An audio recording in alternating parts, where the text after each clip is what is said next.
계시록 8장 오늘 1절에서 13절 말씀입니다. 이제 일곱 번째 실은 인이 떼어지고 그 다음에 일곱 나팔에 또 재앙이 시작되는 네 가지까지 재앙이 이제 이루어지는 장이 이제 8장인데요. 먼저 우리 8장 말씀을 함께 봉독하도록 하겠습니다. 일곱째 인을 떼실 때에 하늘이 반 시간쯤 고요하더니 내가 보매 하나님 앞에 일곱 천사가 서 있어 일곱 나팔을 받았더라.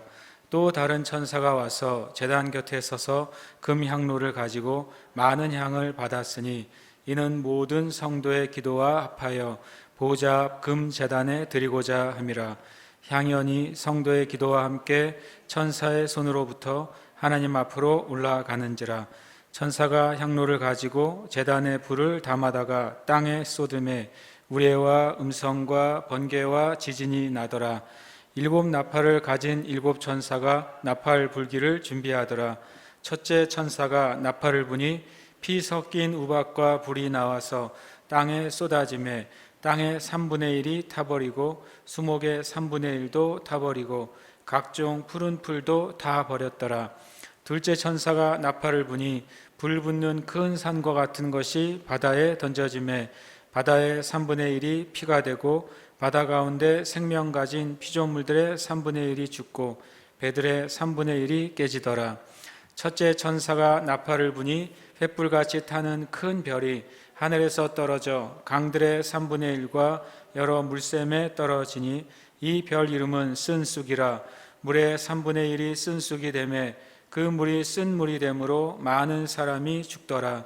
넷째 천사가 나팔을 부니 해 3분의 1과 달 3분의 1과 별들의 3분의 1이 타격을 받아 그 3분의 1이 어두워지니 낮 3분의 1은 비추임이 없고 밤도 그러하더라.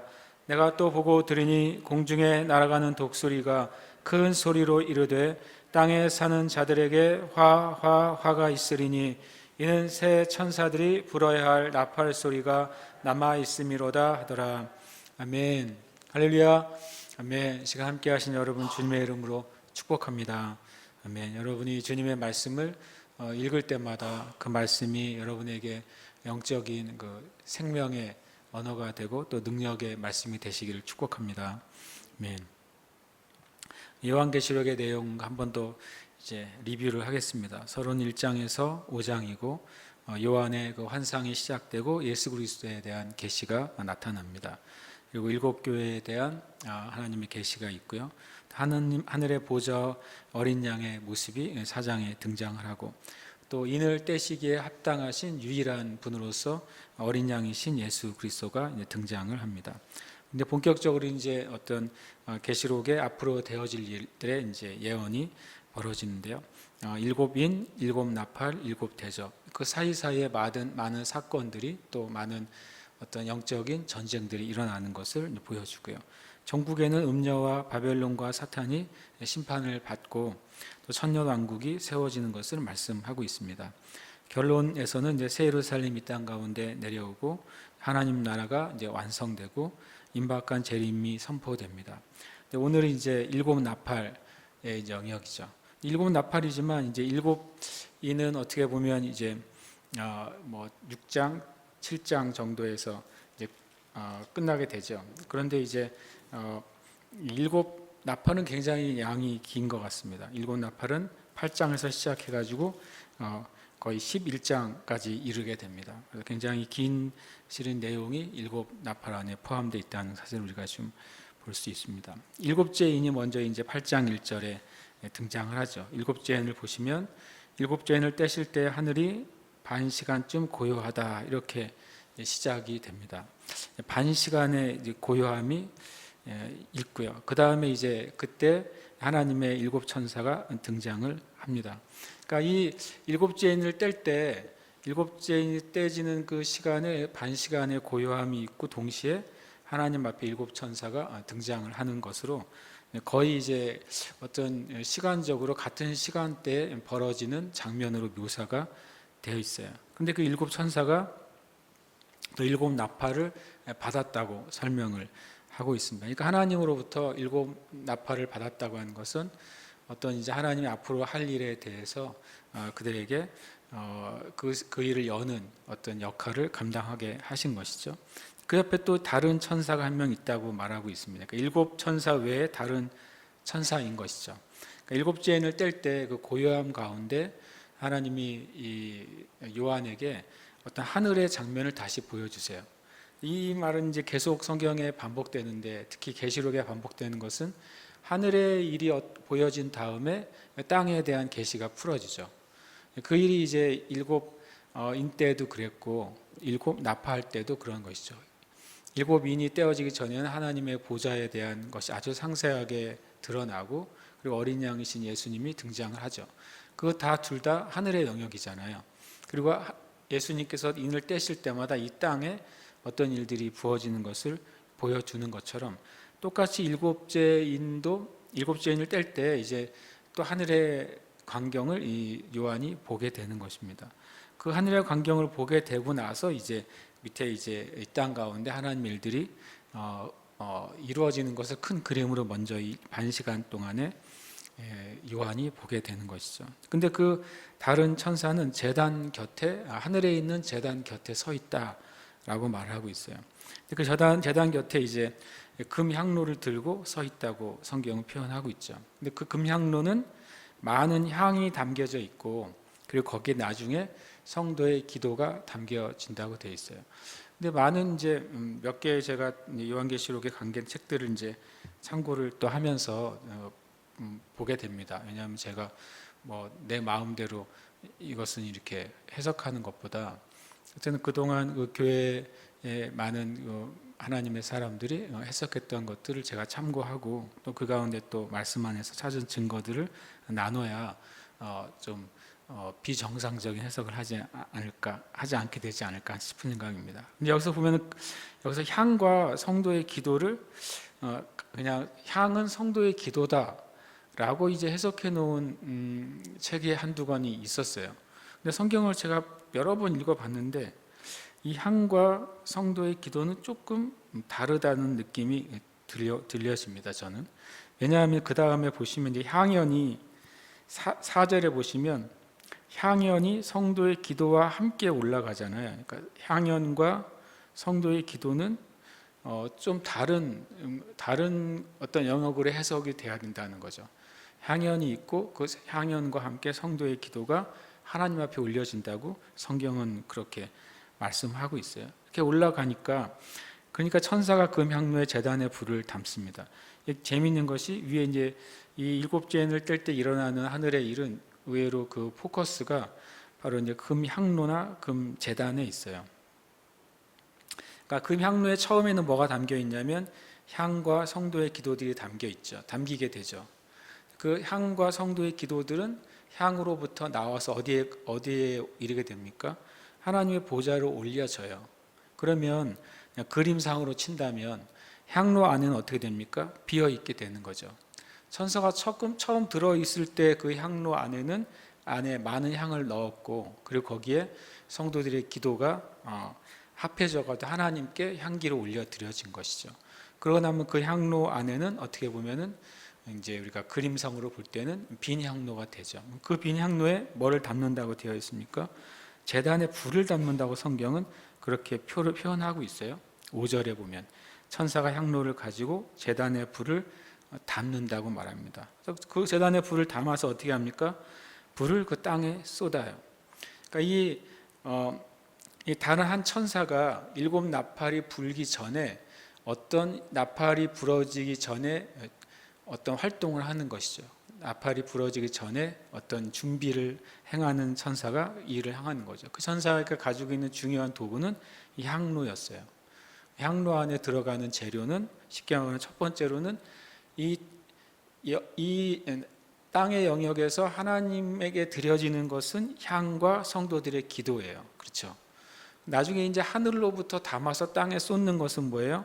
바로 제단의 불이에요. 저는 이제 그런 구조로 이해가 됐어요. 그래서 이 말씀을 여러 번 읽었어요. 이것을 좀 내가 어떻게 좀 시각적으로 이해해야 될까? 왜 제가 시각적인 이해를 하려고 노력하냐면, 이것은 사도 요한이 뭐 한 거니까요? 본 것이기 때문에 그래요. 성경에서 본 것이라고 하면 우리도 어떻게 해야 돼요? 시각적인 이해가 필요한 거죠. 그렇죠? 성경에서 들은 것이라고 하면 우리도 청각적인 분별이 필요한 거예요. 그렇죠? 성경에서 만약에 느낀다, 맛본다 그러면 우리도 영적인 차원에서 그 성경에서 말씀하신 것을 경험하는 것 하도록 주님께 구해야 되는 거죠. 성경에서 계속 보여주고 있는데 나 혼자 느끼고 있으면 안 되는 것이죠. 그러니까 성경에서 말씀하고 제공하고 있는 그 감각과 내가 주님께 추구하고 또 나아가는 감각이 일치가 돼야 돼요. 나는 말하고 있는데 그 사람은 맛보고 있다고 말하면 안 되잖아요. 그러니까 이런 식의 표현으로 봤을 때 이 장면도 좀 시각적으로 이해가 필요해요. 다시 말하면 한 7나팔을 7명의 천사가 하나님께 받았죠. 그리고 그들이 준비하는 시간 가운데 다른 한 천사가 향로를 가지고 와서 이 땅의 영역에 많은 향과 기도를 받아가지고 하나님께 올려드립니다. 그리고 하나님의 보좌 앞에 있는 제단으로부터 불을 담아서 그것을 이 땅에 쏟게 되죠. 이 땅에 쏟게 되니까 거기서부터 우리의 음성, 번개, 지진이 이제 거기서부터 나오는 거죠.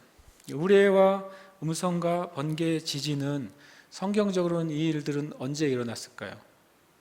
이 네 가지가 한꺼번에 등장했던 성경의 사건이 뭐가 있을까요? 여러분 한번 생각해 보세요.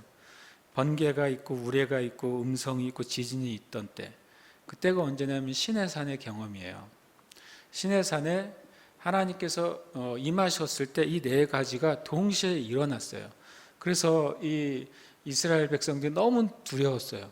죽을 것 같았어요. 그래서 그분과 계속 이 상태로 하나님이 말씀하실 때마다 산이 흔들리고 번개가 번쩍번쩍하고 우레가 치고 두렵고 무서운 음성이 들렸을 때 이 이스라엘 백성이 감당할 수가 없었던 거예요. 그래서 뭐라고 말합니까? 모세 당신이 주님의 음성을 듣고 우리에게 말해달라고, 우리가 죽을 것 같다고 이렇게 표현했던 것이죠.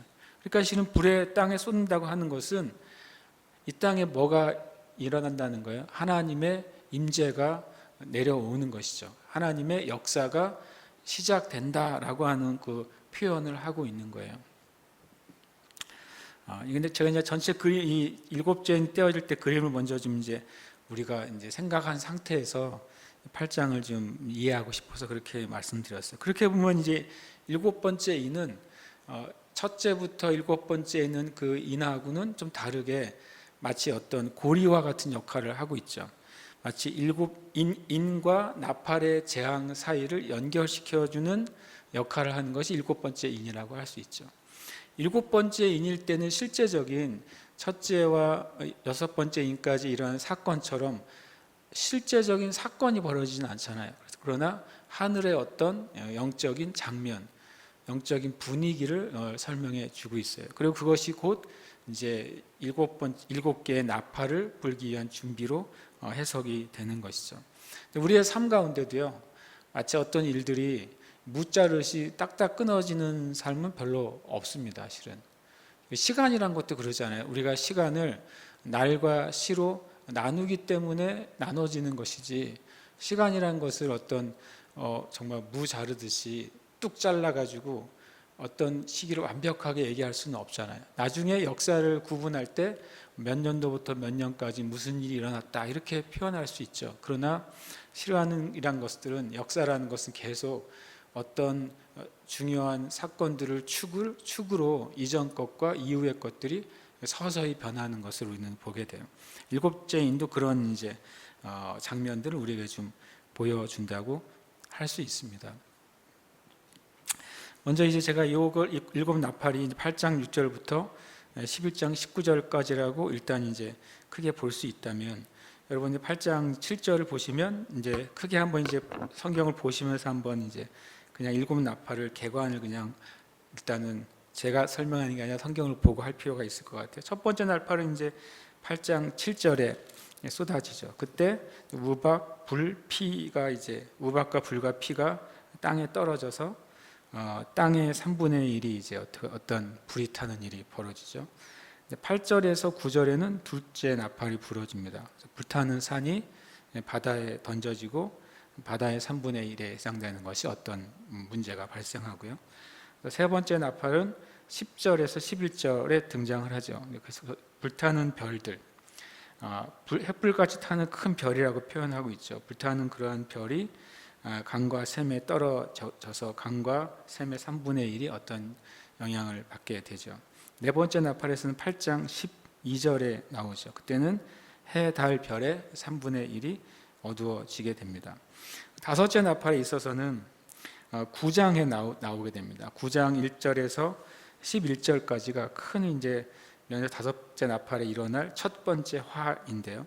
왜냐하면 이제 넷째 나팔까지는 화라는 표현을 안 쓰다가 13절에 보면 8장 13절에 보면 땅에 있는 자들에게 화가 있으리니 이렇게 표현하죠. 그러니까 나머지의 일들은 사람들에게 있는 화라는 거예요. 첫째, 둘째, 셋째, 넷째 나팔은 어디에 있는 화죠? 자연계죠. 자연 세계에 일어나는 화를 보여줄 수 있어요. 땅에 떨어지고 바다에 떨어지고 강과 샘에 떨어지고 해, 달, 별, 이건 다 뭡니까? 피조 세계 중에서도 우리가 이제 인간과 비교했을 때 자연의 계라고 할 수 있는 그런 곳에 일어나는 일이라면 넷째 이후에 다섯째, 여섯째, 일곱째는 사람에게 있는 화예요. 왜냐하면 8장 13절에 사는 자들에게, 땅에 사는 자들이라고 말했으니까 사람을 의미하겠죠. 그 다섯 번째 나팔은 9장 1절에서 11절에 보면 무적행에서 어떤 것들이 나오게 됩니다. 무적에게 나온 어떤 큰 또 귀신이라고 할까요? 어떤 이제 황충이 나온다고 3절에는 표현하고 있죠. 그리고 이제 13절부터 9장 13절부터는 이제 어떤 동쪽으로부터 어떤 이제 큰 침략이 일어나죠. 마병대들이 나타난다고 말씀하고 있습니다. 인류의 3분의 1이 죽임을 당한다고 21절까지 나오고 있어요. 그러면 이제 엄청난 큰 화죠. 무적행에서 어떤 황충이 나와 사람을 해하고 또 어떤 큰 전쟁이 일어나 가지고 3분의 1이 죽임을 당하고, 그 일곱째 나팔은 11장 15절에 등장을 할 수 있어요. 한참 이제 벌어지죠. 근데 지난번에도 보셨지만 여섯 번째 인이 떼지고 일곱 번째 인이 떼지기 전 사이에 어떤 장면이 7장으로 등장하잖아요. 똑같이 구조가 비슷해요. 여섯 번째 나팔이 끝난 다음에 10장이라는 긴 그 내용이 중간에 들어있고 11장 15절에 이르러서 일곱째 천사가 일곱 나팔을 불매라고 이제 하는 거죠. 근데 세상 나라가 이제 하나님의 나라로 바뀌어지는 일들이 여기 벌어진다고 되어 있어요. 그러니까 이게 구조적으로는 비슷한 게 있습니다. 왜냐하면 7개 인 중에서도 4개 인이 떼어지고 다섯 번째 어떤 현상이 일어나고 여섯 번째, 일곱 번째가 이루어지고요. 여기서도 또 4개의 인은 또 자연계에 이루어지고 중간에 어떤 일이 벌어지고 나머지 3개는 또 사람에게 벌어진 일이라고 설명을 하고 있는 거죠. 전체적으로 이제 봤을 때 이거 좀 더 자세히 살펴보겠지만 하나님의 이제 일이 일어나는 어떤 순서를 저는 계시록을 계속 지금까지 보면서 이게 일종의 하나의 영적인 법칙이고 순서라는 사실을 좀 깨닫게 됐어요. 계시록에서 그것을 보여주었고, 그러고 보니까 다른 성경 가운데서 계속 그 일이 계속 일어나고 있는 것이죠. 하나님의 일이 일어나는 순서예요. 첫 번째로는 하나님의 준비입니다. 근데 하나님의 준비는 항상 어떻게 되어 있어요? 100% 항상 완비가 되어 있는 거죠. 하나님 자신이 부족함이 없으신 분이시기 때문에 하나님이 어떤 일을 이루시기 위해서 준비되는 것은 하나님은 완벽하게 준비가 되어 있어요. 그러니까 사도 요한이 보고 있는 모든 하늘의 일들은 완벽한 거예요. 다 영원 전부터 영원까지 온전한 하나님과 그분의 보좌와 그 주변에 일어나는 장면은 완벽한 준비가 갖춰져 있죠. 그래서 우리는 하나님은 이미 준비가 다 돼 있으시구나 라고 하는 사실을 우리가 알아야 돼요. 저와 여러분이 주님께 간구하는 모든 기도에 대한 응답도 하나님은 이미 준비가 다 돼 있으시구나 라는 믿음을 우리는 가져야 됩니다. 예수님이 가르쳐 주신 기도 그대로 뜻이 하늘에서 이루어진 것 같이 이미 하나님의 뜻은 하늘의 차원에서 이루어진 것이죠. 그래서 우리가 하나님은 이미 준비가 되어 계시다. 실은 이 종말에 대한 또 마지막 때에 대한 주님의 재림에 대한 영원한 하나님의 그 나라와 그 심판과 승리에 대한 것은 이미 하나님의 영역에서는 이미 다 준비가 끝난 일인 것이죠. 그 다음에 이 일의 순서는 1번 어떻게 보면 순서라기보다 원칙이죠. 기본적인 원칙은 하나님의 준비는 이미 되어 있다라고 하는 것입니다. 두 번째가 이제 중요합니다. 뭐냐면 바로 교회와 성도들의 준비예요. 이 교회와 성도들의 준비가 결국엔 하나님이 일이 이 땅에 내려오게 되는 키가 되는 거예요. 이것은 어떤 면에서는 주님이 우리에게 하나님의 역사를 이루시는데 정말 중요한 역할을 맡기신 것이죠. 하나님이 온 피조 세계 가운데 유일하게 하나님의 형상을 가진 존재로 사랑하시는 대상이 바로 이 땅의 인간들이고 그 중에서 주님의 교회에 속한 성도들인 것이죠. 그래서 성도들의 상태가 하나님의 일이 일어날 수 있는 준비예요. 성도들의 상태가 준비가 되면 될수록 그것은 하나님의 일이 어떻게 이루어지는지가 나타나게 되는 거죠. 이 계시록에 나와 있는 성도들과 이 땅의 교회 가운데 일어날 준비들이 어떤 걸까요? 보시면 첫 번째로는 기도예요. 이 땅에 있는 교회와 성도들이 어떤 일이 일어나기 위한 합당한 기도가 준비가 될 때 하나님의 일이 일어나요. 반대로 기도가 준비되지 않을 때 하나님의 일이 충분하게 일어나지 못합니다. 두 번째로는 이제 탄원이에요. 탄원과 기도가 뭐 같을 수도 있겠지만 이 땅에 있는 성도들이 하나님 앞에 간절히 간구하고 또 주님 앞에 그 탄원은 뭘 전제로 하냐면 많은 핍박과 그 핍박 가운데 인내를 견디는 것을 의미하죠. 성도들의 그 고난으로 말미암은 그 영적인 탄원이 가득 찰 때 하나님의 일이 나타납니다. 그다음에 세 번째로는 명시적으로 나와 있는데 주님을 위해 죽는 순교입니다. 순교자들의 수가 채워지는 것. 이것이 참으로 놀라운 교회의 준비죠.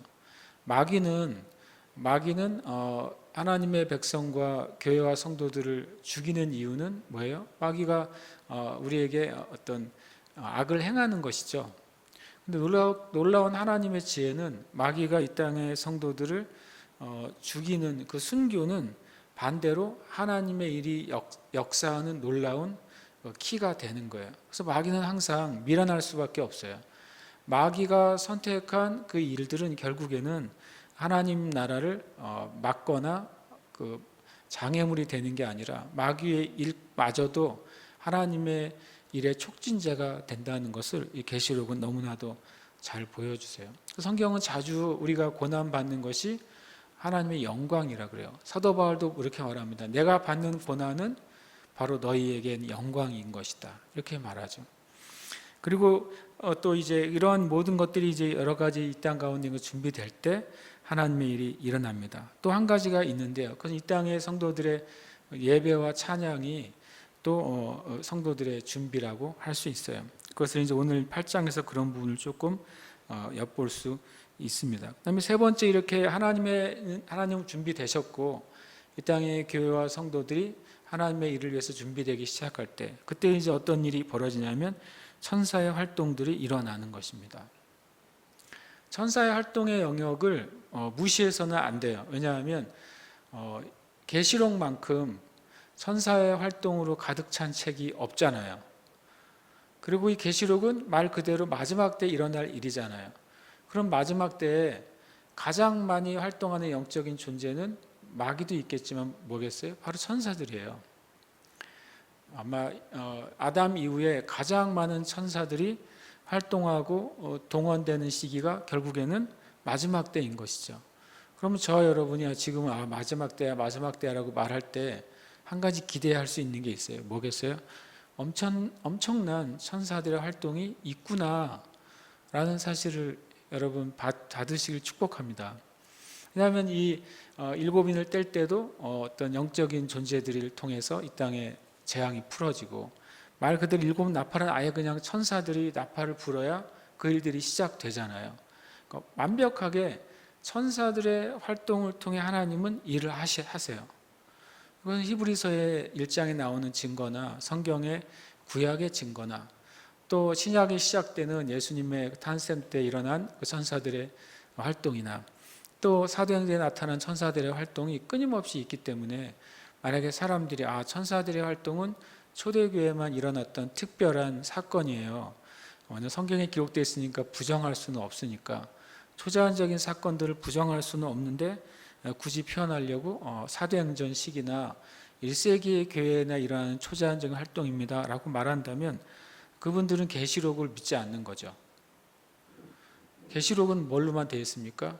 심지어 심하게 말하면 완벽하게 초자연적인 천사들의 활동으로 가득 찬 시기가 계시록의 시기, 즉 마지막의 시기. 그럼 우리가 사는 시기잖아요. 그래서 초자연적인 역사나 활동이 1세기 교회에서만 있었다가 사라졌다라고 하는 것은 좀 심하게 말하면 성경을 안 본 무지의 결과인 것이죠. 이렇게 하나님의 준비와 계획이 온전하게 완비가 되어 있고 이 땅의 교회와 성도들이 주님의 뜻에 맞춰서 준비가 됐을 때 천사들의 활동이 빈번하게 일어나는 것입니다. 예수님께서도 추수할 천사들을 얘기하실 때 그것은 이제 추수할 일꾼들을 천사들이라고 표현하셨고 그리고 또 천사들과 함께 이 땅에서 주님 앞에 일할 하나님의 사역자들이라고 말씀하셨기 때문에 천사들의 활동은 이 땅 가운데 더 확장되고 더 늘어날 거예요. 그러나 성경은 주의하라고 하시죠. 뭐라 그러면 천사들을 숭배하는 일, 그것은 불가능하다. 그것은 오히려 마귀에게 속는 일이고, 두 번째로는 내가 천사들을 지배하고 명령하려고 하는 착각은 있을 수 없다는 것이죠. 천사들은 온전히 하나님의 명령만을 따르는 존재들이에요. 그러나 이 땅에 있는 주님의 성도들과 교회를 위하는 일을 하는 천사들이라고 성경은 설명되어 있기 때문에 그렇습니다. 그 다음에 마지막의 역사는 이 땅에 천사들 활동을 통해 땅의 역사가 나타나는 거예요. 이것은 하나님의 이 일에 일어나는 순서예요. 제가 계시록을 수요 예배 덕분에 계속 읽는데 지난주에도 말했지만 어떤 사건, 어떤 일, 그게 뭐야, 이것에 더 많은 포커스가 가는 것보다 하나님이 어떤 식으로 일하시는지에 대해서 많이 배우고 있어요. 근데 그 중에 하나가 바로 이겁니다. 여러분, 이것은 마지막 때 일어날 큰 하나님의 역사의 순서일 뿐만 아니라 성경 안에서 이 일이 계속 끊임없이 반복된 순서고요. 그것이 성경 안에서 일어나는 하나님의 일의 순서이고 계시록에 하나님의 역사가 나타나는 원리라면 저 여러분의 모든 신앙의 삶에서도 이 원리가 적용이 될 거예요. 왜냐하면 하나님의 진리는 모든 하나님의 일에 똑같이 적용되기 때문에 그렇습니다. 그러니까 여러분이 주님께 구할 때 여러분이 만약에 재정적인 것 가지고 만약에 하나님의 일이 내 삶 가운데 재정적인 영역의 역사가 필요하다고 한다면 여기에 대입을 하면 돼요. 여러분을 위한 재정과 부는 하나님께 준비가 되어 있습니까? 되어 있죠. 하나님의 백성들을 향한 필요를 늘 준비하고 계시고 그 필요 가운데 재정의 영역도 당연히 주님이 준비하고 계시는 것이죠. 그러면 하나님의 준비는 끝났어요. 그러면 내가 어떤 준비가 되어 있어야 되는 것이죠. 재정적인 영역에 대한 말씀에 대한 이해가 필요해요. 그리고 재정적인 영역에 있어서 내가 하나님의 진리에 위배되는 것들을 내가 처리하는 일이 필요해요. 그리고 재정적인 영역에 있어서 하나님이 약속하신 약속을 깨닫고 믿음으로 고백하고 믿음으로 행하는 게 필요해요. 이게 우리의 준비죠. 그렇게 될 때 천사들이 활동합니다. 천사들이 빼앗긴 부를 되찾도록 역사하고 천사들이 우리의 삶 가운데 하나님의 형통함이 풀어지도록 역사하는 것이죠. 그래서 이 땅 가운데 여러분의 삶 가운데 재정적인 문제에 대한 일이 풀어지는 거예요.